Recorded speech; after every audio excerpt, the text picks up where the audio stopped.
Hai, Assalamualaikum. Okay, bertemu lagi kita petang yang penuh barakah ini. Saya ucapkan salam ma'al hijrah dari PDR Kitchen, dan semoga kita dapat menghayati kisah Isra' Mi'raj yang baginda lalui. Okey, petang ni sebelum tu saya perkenalkan diri dulu bagi yang belum kenal, yang baru first time tengok live saya ataupun yang sudah lama jadi customer PDR Kitchen tapi tak tahu siapa yang tukang buat, yang tukang masak semua tu kan. Okey, saya perkenalkan diri. Saya Ruslisa Wahab, founder PDR Kitchen.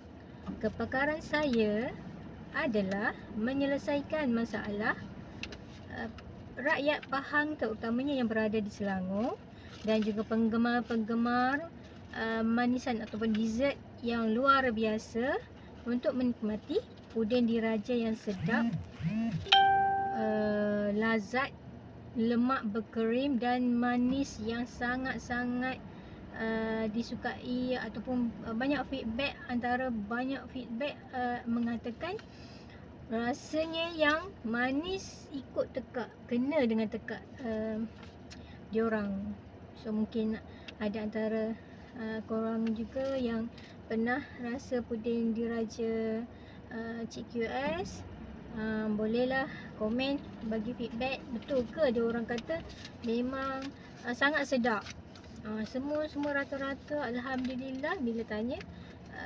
Ini bukan family tau, ini customer luar lah. Memang diorang kata sangat sedap dan meriah. Memang ada macam-macam dalam tu, menampakkan kemeriahan. Memang sangat unik dan sangat luar biasa puding diraja ni. So ia adalah makanan tradisi ataupun kerabat Pahang, Raja Pahang. Memang kerabat diorang memang suka makan puding diraja. Bila ada majlis-majlis keramaian yang dibuat oleh kerabat diraja ataupun agung kan, dia orang akan sediakanlah puding diraja. So sekarang dekat Selangor ni, you all mana duduk dekat Bandar Puncak Alam, ada tak yang masih belum kenal PDR Kitchen ataupun Cik QS? Kalau tak kenal, saya perkenalkan lah. Tadi saya kata nama Ruslisa Wahab dan saya sudah masuk 5-6 tahun dalam memasak puding diraja ni. Namun walaupun dah 6 tahun, saya rasa ramai lagi yang belum kenal, ramai lagi yang belum cuba puding yang hebat ini. So saya rasa sangat-sangat terkilat ataupun sedih sebab saya tak push diri untuk kenalkan puding diraja ni. Di area wilayah saya sendiri pun masih ramai yang belum kenal. Okey, so itulah saya mengajak yang mana mungkin nak jana income ataupun nak sebarkan. Actually kita tak nak ambil macam tu saja, macam ejen-ejen yang diorang bukan tak pernah rasa pun puding tu macam mana, dan tiba-tiba nak jadi ejen ataupun dropship. Kita tapis lah. Kali ni memang saya akan tapis. Saya tak nak lagi yang bukan dari hati. Kita share, kita sharing, kita kongsi biar dari hati, biar kita yang rasa benda tu terbaik untuk kita dan kita boleh kongsikan kepada ramai orang. Kalau dia orang sekadar nak cari duit untuk ni, tak apalah, carilah banyak lagi produk lain. Okey, sebenarnya bukan salah produk untuk bila kita nak bina bisnes, kita nak berniaga.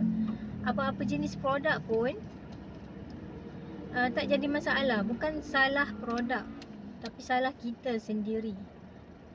Okey, macam saya lah kan, diri sendirilah. Produk bukan orang tak suka, tapi kita yang tak war-warkan, kita tak buat iklan, kita tak buat marketing. Okay, kalau you tengok kenapa McDonald, KFC, Pizza Hut, Domino dan yang jenama yang besar-besar dah bertahun-tahun, Milo ke, Nestle ke, whatever, kan, dah bertahun, dah berpuluh tahun, beratus tahun, masih lagi buat marketing, masih lagi masuk TV, masih dalam radio, newspaper, sponsor sana, sponsor sini. Kenapa? Why? Sebab itu salah satu marketing yang orang akan nampak. Bila dah nampak hari-hari dia orang kata tanam dekat minda, dan bila dia orang keluar ataupun tak cari yang lain melainkan KFC, McDonald. That's why hari-hari dekat puncak alam tu McDonald panjangnya beratur. Okay, walaupun harganya bukan taraf RM5, RM2-3 kan, mahal, tapi value yang kita beli sebenarnya. Okay, mukadimah panjang sangat. Okay, hari ni saya sekejap ya. Okay, actually nak share pagi tadi saya ada join live pagi-pagi daripada Puan Zeti, founder Zita. Okay, dia ada berkongsi berkenaan macam mana cara untuk keluar daripada comfort zone. Saya tertarik sebenarnya untuk berkongsi hari petang ni. Sepatutnya benda-benda ni memang pagi-pagi kita buat kan, tapi tak apa, saya cuma ulang balik apa yang Puan Zita kongsi. Okay, cara untuk ubah ataupun keluar daripada comfort zone. Apa itu comfort zone? Keadaan sekarang, keadaan kita, adakah kita selesa dengan keadaan sekarang? Adakah kita okey, alhamdulillah, dah ada itu, dah ada ini, dah kita selesa dengan seadanya? Dan macam mana yang nak dikatakan kita nak challenge, cabar untuk kita keluar daripada comfort zone. Takkan kita hidup hanya, sebab kata Dr. Azizan daripada Profesor Hamka, dia kata takkan hidup sekadar nak hidup kan. Kita hidup sekadar hidup, maksudnya binatang apa, babi di hutan pun hidup juga kan. Maksudnya kita tak memberi manfaat lah setakat tidur bangun dan buat apa yang maintain sama je. So itulah comfort zone. So bila nak ubah, kenapa kalau kita nak ubah, kita nak keluar daripada comfort zone, kita selalu takut kan. Takut ini, takut itu. Kalau ada produk, daripada segi bisnes, ada produk, kita nak jual produk, kita takut tak terjual, kita takut tak berjaya, kita takut itu, takut ini kan. So banyak sangat perasaan takut dalam diri. So apa Azita kongsikan adalah, ini saya ulang balik dekat sini supaya ia menjadi ingatan untuk diri saya sendiri, sambil saya share dengan orang lain. Okay, first kali adalah ubah mindset kita. Kerana Allah kata, Allah berfirman, Allah tidak akan ubah nasib seseorang, melainkan orang tu sendiri yang, kaum itu sendiri yang ubah nasibnya. Perkataan ubah. Okay, so kita kena berani untuk ubah. First kali kita kena ubah adalah mindset yang selalu duk kata kita tak boleh, takut itu, takut ini, kita takut kehilangan, kita takut kerugian, kita takut kegagalan. Okay, so macam mana kita nak ubah mindset? Macam mana? Okay, kita ubah mindset actually memang susah kan kalau untuk kita ubah seseorang. Tapi so diri sendirilah. Contoh, kalau saya ubah mindset, kalau dulu memang takut, memang malu lah, memang macam mana, so malu nak bertindak, malu nak itu, malu nak ini. Salah satu faktor juga masa tu saya rasa saya masih muda. Okey, sekarang ni dah dah banyak umurnya. Jadi keberanian tu macam kita let go. Kita alah, lantak lah, macam orang cakap apa ke aku macam live lah. Ni saya tak pernah live sebelum ni. So ini adalah tindakan luar biasa bagi saya. Dapat live dah hampir 2 minggu berturut-turut kan. So Alhamdulillah, ini sangat-sangat kejayaan untuk saya. Kita tak payah, macam saya tak perlu nak compare dengan orang lain. Kalau tengok orang lain, ya Allah, kecil rasa diri. Tengok member-member circle dalam Elite X, ya Allah, dia orang punya sale 10 ribu satu bulan. Kita nak capai 10 ribu pun rasa macam jauh kan. Tapi kita bandingkan dengan, macam saya bandingkan dengan Liza yang 2 minggu, sebulan yang lepas. Alhamdulillah, rasa diri ni sangat-sangat berubah, sangat-sangat ada improvement. Mungkin saya boleh adjust sedikit, apa-apa yang patut di adjust, kena follow, trust the process. Saya percaya saya kena letak dalam diri, kena ubah mindset, trust the process. Jangan gopoh-gopoh. Kejayaan ni bukannya lumba lari pecut, masing-masing bekerja kan, tak. Kita buat janji, kita buat satu-satu, tapi walaupun sikit tapi konsisten. Itu yang pertama, bila saya nampak orang lebih ke apa kan, dalam circle yang wah, dia orang punya win macam-macam yang hebat kan. Sebab dia orang bertindak, dia orang memang berani. So kita compare dengan kita yang dulu, apa yang dah ada kemajuan ataupun masih sama. So Alhamdulillah, mindset Alhamdulillah boleh, dah set lah, dah betul kan. Okay, yang first thing kita kena betulkan mindset, ubah mindset kita.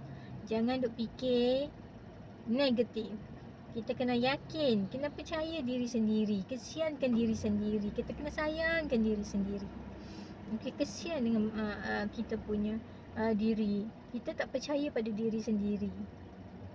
Orang lain tak percaya tak apa, tapi diri sendiri kita kena percaya. Alhamdulillah, terima kasih wahai Ruslisa, cakap macam tu. Kita cakap diri sendiri, terima kasih, tahniah, memang hebat kan. Siapa lagi nak puji kan?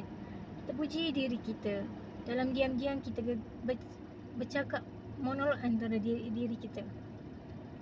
So ubah mindset ni juga adalah pilihan kita, sama ada kita nak ubah ataupun tidak.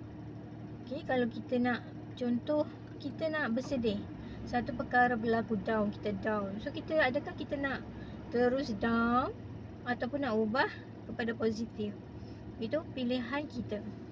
Okay, kedua, selepas kita dah setting kita punya mindset, okay, kita dah setting, dah betulkan macam mana matlamat kita, tujuan kita hidup ini, tujuan kita berbisnes untuk apa, then kita buat jadual, buat planning.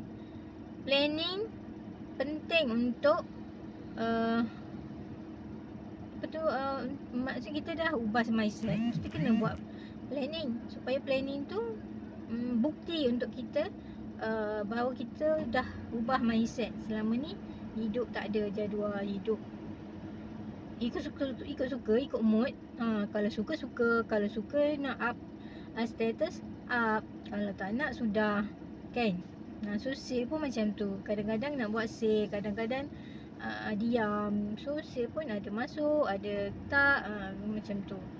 So samalah kita kita ni agent ke, dropship ke, founder ke, apa juga kena buat jadual ataupun planning harian atau mingguan atau bulanan atau tahunan. Kita kena sediakan jadual. Okey, kita kena susun atur jadual. Dan lepas kita dah buat jadual, kita kena ubah cara hidup kita, iaitu dengan ikut disiplin, ikut jadual. Okey, kita dah buat, kita kena follow jadual, kena sedaya upaya ikut. Okey, so itulah namanya fokus pada jadual. Okey, kemudian lepas kita buat jadual dan kita ikut jadual, kita ubah pula tindakan dengan mengikut jadual hidup kita. Kita apa yang kita tulis itu, hari ni target sale 20 bekas satu hari. So apakah strategi ataupun teknik yang kita akan gunakan? Contoh untuk 20 bekas, okey, kita akan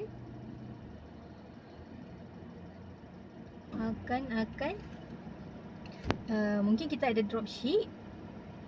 Okey, kita push, kita guide dia orang untuk keluar, untuk sama-sama sebarkan, maksudnya buat iklan kan. Okey, kita buat iklan dekat mana-mana grup dekat wilayah kita. Sekali Dr. Azizan pesan kita kena jadi wira wilayah. So kita kena jadi wira wilayah, kita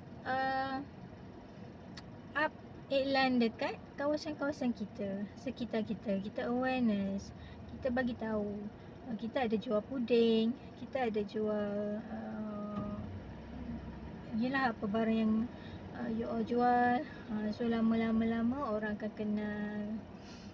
Okay, lepas kita buat tindakan yang luar biasa ikut jadual, dan kita kena ada circle yang baik. Circle ni kita kena ada sahabat ataupun mentor. Kalau kita ada mentor, alhamdulillah sangat-sangat.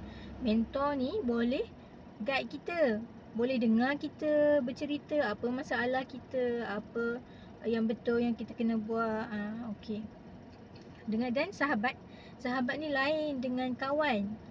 Okey, sahabat ni yang kita kena dapatkan satu orang yang kita boleh share suka duka, ataupun kita boleh berbincang apa plan kita buat macam ni okey ke tak, ataupun bila kita down dia bagi solution. Okey, ini buat macam ni kan. Itu yang best dan perlu cari sahabat macam tu. Mungkin pasangan kita ataupun dalam circle mentor yang sama. Okey, kalau sebab kita pun sebagai wanita, kita sendiri pun macam nak meluahkan tau. Kita tak boleh pendam seorang-seorang. Macam kita ada macam-macam ni idea, macam-macam ni kita nak buat, tapi tak ada orang nak dengar, tak ada orang nak cerita, nak sama-sama dengar sharing. Kita boleh cerita dari hati ke hati, adakah benda ini sama-sama fikir, sama-sama clear. Kan, kalau ada macam tu kan sangat-sangat best kan. So memang tak jumpa lagi, sehinggalah saya masuk circle ni. Alhamdulillah, tapi circle ni kan besar, circle Elix X sangat besar. Dan kita saling bantu macam tu lah. Tapi kita tak boleh lah suka duka terlalu over sangat kan kita bercerita.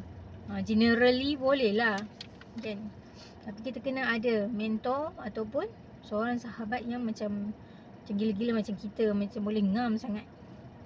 Tapi make sure sahabat tu bukan jenis yang banyak mulut, yang suka bercerita macam-macam ataupun bercerita dengan orang lain, macam tu.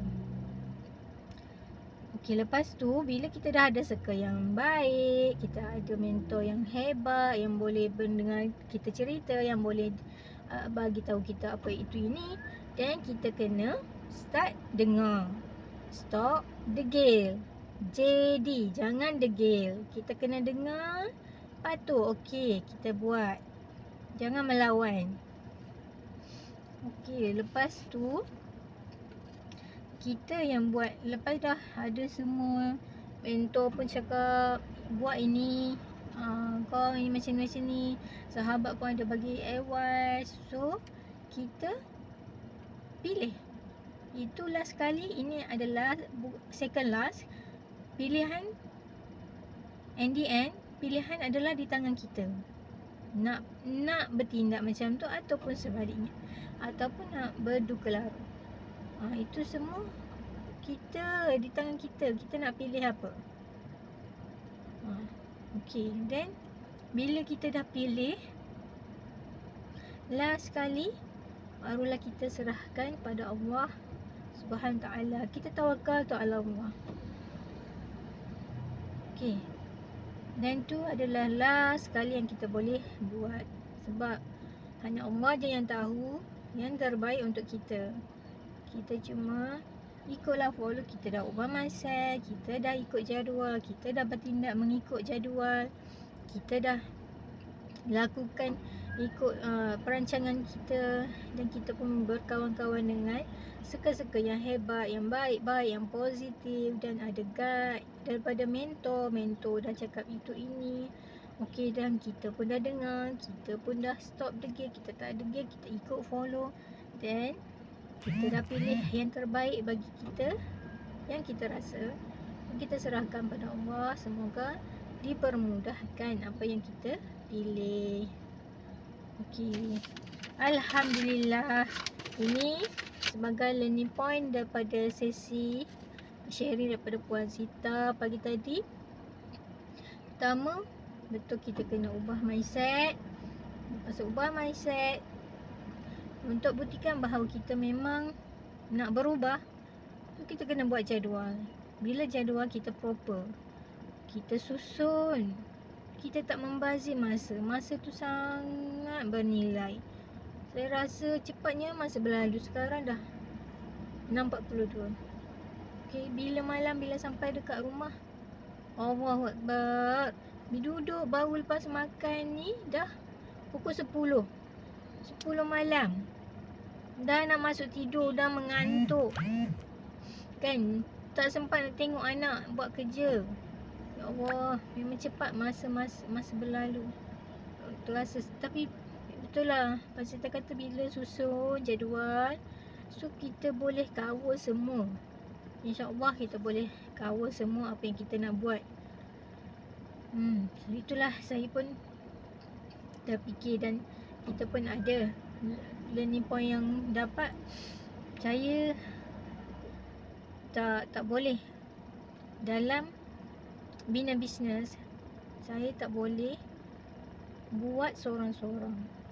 Kalau buat sorang-sorang sampai bila-bila pun, memang itulah rizaknya, memang tak akan berubah. So apa yang saya sendiri yang perlu buat adalah kena delegate ataupun kena tambah staff, kena tambah team. Sebab saya pun kekurangan kaki tangan. Okay. So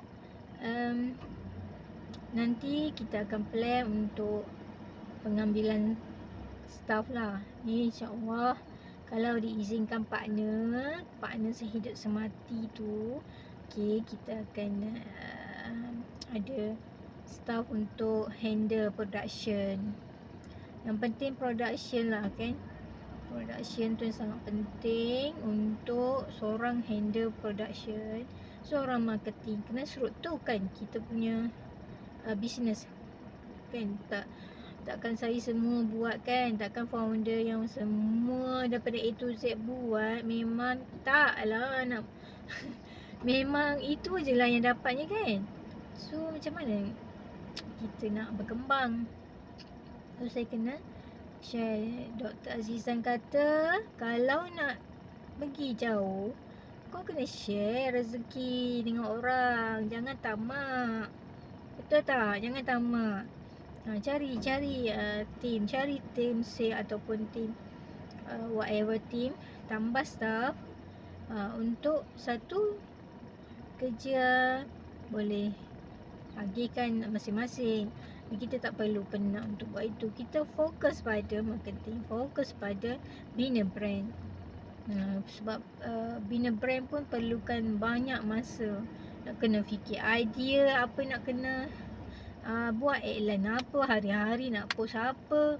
Oi ya Allah, bila masuk kelas Dr. Azizan ya Rabbi. Memang saya banyak idea, banyak sangat yang cara memang boleh kita pergi jauh, tapi bila fikir seorang diri faham tak perasaan tu. So insyaAllah moga doakan yang baik-baik untuk PDR Kitchen. Tujuan kita nak bina legacy bisnes untuk family, untuk bantu orang lain juga. Kerana kita tak nak jadi Melayu dulu. Kita orang Melayu ni